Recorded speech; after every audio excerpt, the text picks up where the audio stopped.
Hello students and guys, again मैं जय sir आप लोगों के सामने एक्टिव वॉइस पैसिव वॉइस लेकर के प्रस्तुत हुआ। मैं आप इसको शुरुआत करने के पहले मैं आप लोगों को वापस रिक्वेस्ट कर रहा हूँ, गुजारिश कर रहा हूँ कि आप लोग प्लीज हमारे वीडियो को लाइक और सब्सक्राइब करना नहीं भूलें, क्योंकि मैं लगातार देख रहा हूँ कि लोग वीडियो देख तो लेते हैं लेकिन उनको अच्छा भी आता, पसंद भी आता है, समझ में भी आता है, लेकिन वो लाइक और सब्सक्राइब करना भूल जाते हैं। इसलिए आप प्लीज वीडियो को लाइक और सब्सक्राइब करना नहीं भूलिए।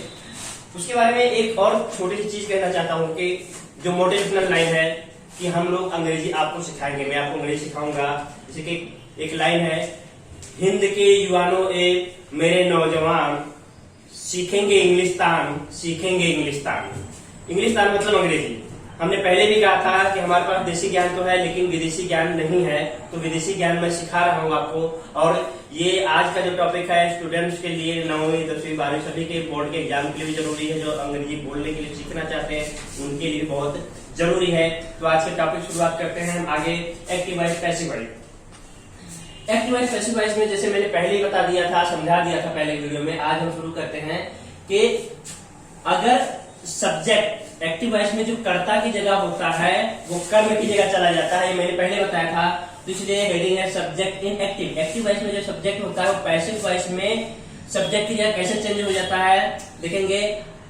आई का बाई मी हो जाता है, वी बाई मी हो जाता है पैसिव वॉइस में, यू बाई यू हो जाता है, ही बाई हिम हो जाता है, सी बाई हर हो जाता है, इट बाई इट हो जाता है, दे बाई देम होता है, हु प्रश्नवाचक शब्द रहता है वो हु का बाई हुम होता है। इसके आगे अगर देखेंगे समवन, पीपल, एवरीवन, ये सभी के आगे डैश। डैश मतलब हमको नहीं कुछ लिखना है। अब ये क्यों नहीं लिखना होता?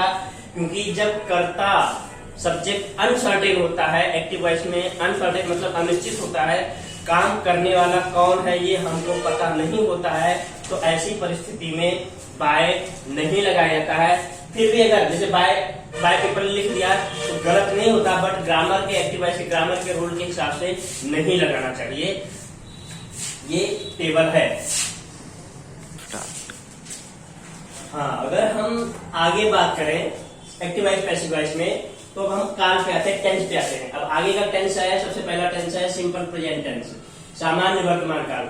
सामान्य वर्तमान काल में एक्टिव वॉइस से पैसिव वॉइस कैसे बनाया जाता है ये हमने बोर्ड पे समझाया है, जो मैं आपको बताने जा रहा हूँ। एक्टिव से पैसिव बनाने के लिए सामान्य वर्तमान काल में सबसे पहले फॉर्मूले की जरूरत पड़ती है, जो मैंने यहाँ पे फॉर्मूला लिखा हुआ है। एक्टिव से पैसिव बनाने के लिए एएस मतलब एक्टिव वॉइस का ऑब्जेक्ट, हम सबसे पहले एक्टिव वॉइस का जो ऑब्जेक्ट होता है, कर्म होता है, उसको उतार देते हैं। उसके बाद इसकी सहायक क्रिया होती है is am are. Is am are में से जो सहायक क्रिया लगती है उसके साथ में इज एम आर लगा देना है। उसके बाद वर्ब 3, क्रिया नंबर 3, मतलब 3 क्रिया होती है, फर्स्ट सेकेंड एंड थर्ड, तो क्रिया का वर्ब का थर्ड फॉर्म लगा देना है। उसके बाद बाय लिख देना है और उसके बाद एक्टिव वॉइस का सब्जेक्ट। ये फॉर्मूला है, ये फॉर्मूला आपको याद करना ही पड़ेगा, याद होना ही चाहिए। अब हम बात करते हैं, जैसे सबसे पहला है affirmative sentence. Affirmative active voice मतलब हकारात्मक वाक्य अगर दिया गया है एक्टिव वॉइस में तो उसको पैसिव वॉइस में कैसे बदलेंगे ये देखते हैं हम। ए मतलब है एक्टिव वॉइस। अब इसमें लिखा है he writes a letter today, वो एक पत्र आज लिखता है। अब जैसे मैंने पहले बताया था कि एक्टिव से पैसिव में बदलने के लिए हमको सब्जेक्ट वर्ब ऑब्जेक्ट मतलब कर्ता क्रिया कर्म अलग अलग करते आना चाहिए। तो हम यहाँ पे सबसे पहले बाइफरकेट करते, अलग अलग करते हैं, अलग कर्ता क्रिया कर्म, जिसमें काम करने वाला, जैसे मैंने पहले बताया था कर्ता जो काम करता है उसे कर्ता कहते हैं। जैसे ही है यहाँ पे सब्जेक्ट है, राइट्स वर्ब है और ए लेटर ऑब्जेक्ट है। ये कर्ता, ये क्रिया, ये कर्म, टुडे जो है एक एक्स्ट्रा वर्ड में आ जाता है। अब देखिए हम इसको कर्ता क्रिया कर्म अलग अलग कर दिए। अब ये अलग अलग होने के बाद हम आसानी से पैसिव वॉइस कर सकते हैं। जैसे मैंने नियम लिखा गया है एक्टिव से पैसिव में, एक्टिव वॉइस का ऑब्जेक्ट पहले उतारना है, तो एक्टिव वॉइस का ऑब्जेक्ट ए लेटर लिखा गया है तो इसलिए हमने ए लेटर पहले उतार दिया है। इसके बाद नियम क्या कह रहा है, is am are. Is am are में से ए लेटर एक वचन है, इसके लिए इसके साथ में इज लगा, ये आ गया।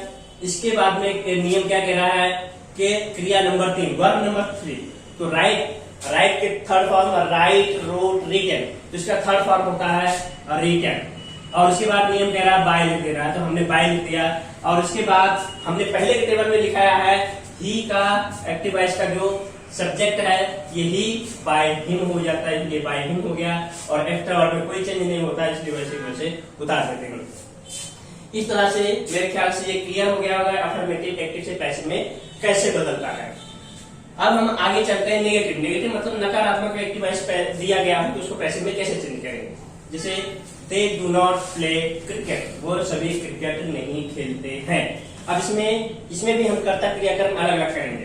कर्ता दे, ये डू हेल्पिंग वर्ब है। हेल्पिंग वर्ब सामान्य वर्तमान काल की सहायक क्रिया है, डू लग जाती है तो पहचानने की कहानी ये डू है। और उसके बाद ये नॉट, ये नेगेटिव वर्ड है। NW मतलब नेगेटिव वर्ड नकारात्मक शब्द है। प्ले ये मेन वर्ब कहा जाता है, इसकी जो मेन क्रिया है क्रिकेट ऑब्जेक्ट है, मतलब कर्म है। अब हम फिर से इसको पैसिव में लाएंगे नियम के हिसाब से। ऑब्जेक्ट को पहले लिखना है तो क्रिकेट हमने ऑब्जेक्ट को पहले लिख दिया।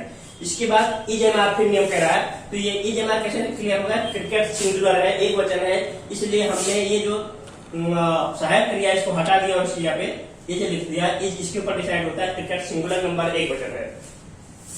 उसके बाद में नॉट नेगेटिव वर्ड उतार दिया नॉट, और वर्ब का तीसरा फॉर्म प्ले, प्लेट, प्लेट, तो प्लेट हमने उतार दिया। और उसके बाद बाय का बाय उतारना है। और दे का टेबल के हिसाब से अगर देखेंगे तो दे का बाय देम हो जाता है।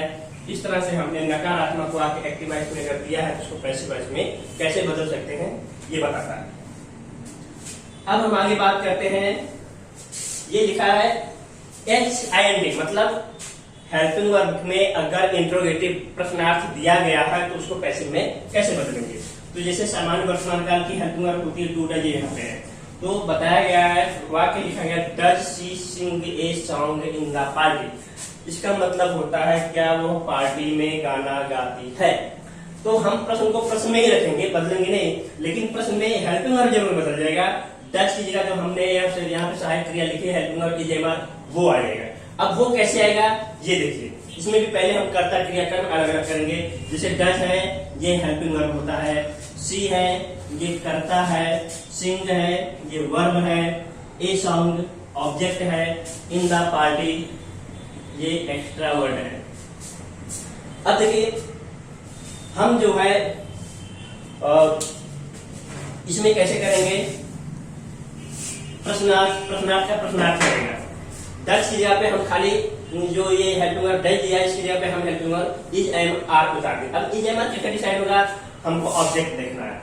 ए सॉन्ग एक गाना, ए सॉन्ग एक वचन है, इसके लिए इसके साथ में इज एम आर में से ई जाएगा, इज लिखेंगे।